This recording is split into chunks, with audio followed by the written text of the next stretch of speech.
Well, you are the number 3 DJ in the world again. Do you have a plan how you can become the number 1 DJ?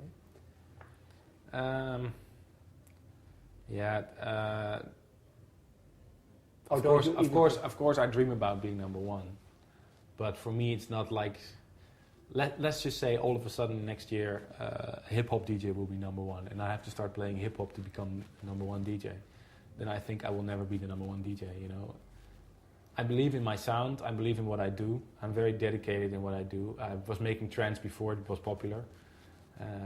And of course, it would be nice to be number 1, but it's not something that I would do everything in my power to become. You know, if the people think I'm good enough, they vote for me, and if not, then it's a shame. But you know, for me, it would be cool, but it's not something that I fully focus on the whole day or the whole time.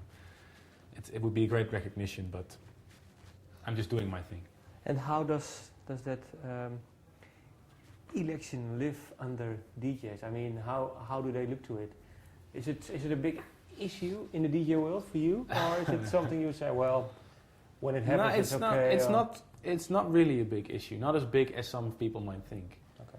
See, the good thing about the list is that a lot of people talk about the DJs, talk about the music that the DJs play, and the good thing is that people compare DJs to each other because they will go to both parties. They will go to DJ A and to DJ B to see who's better, and you know, they go to both parties. So both DJs will sell a lot of tickets, which is good for the dance music, I think, which is great. But I think, you know, if you have a hard running contest like the 100 meters hurdles or something, you have a referee who presses the start gun, everybody starts running, and the first one to cross the finish line is number 1. It's easy.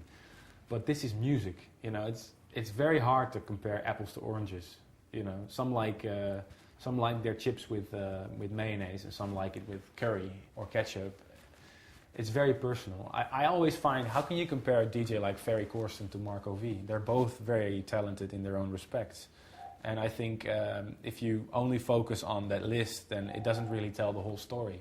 I think every DJ deserves respect to what he does. And if a DJ like Fatboy Slim, he doesn't even get in the top 10, and yet he gets like 100,000 people on Brighton Beach in the UK. There's a lot of famous DJs in the world that don't even come in the list. So the list doesn't say much. It tells you that trance is very popular at the moment. Yeah. It tells you that a couple of Dutch DJs are doing extremely well, but that's it, you know. I think it's good that people talk about the DJs and compare the DJs, but for me, I was talking to Ferry Corsten the other week. He said, I'm not very happy with the list, and I understand where he comes from. You know, it's not a competition. It's not who can pee the farthest, you know. This is about music, and a person's taste in music is very personal. And I think a DJ that does well in a club on a certain night, and it pulls 3,000 people, and those 3,000 people have a great night, they go home and they say he's the best because they had a great night. And do you have a tip then? Some DJ that hasn't made a list yet, but you say, well, he's a really good one. Yeah, Sander van Doorn. I think he's a great, talented producer, and I hope he can be a very good DJ. I have never heard him DJ, but I hope he can do it really well. So, and last year I recommended him in the DJ magazine list. I said my recommendation for next year is Sander van Doorn.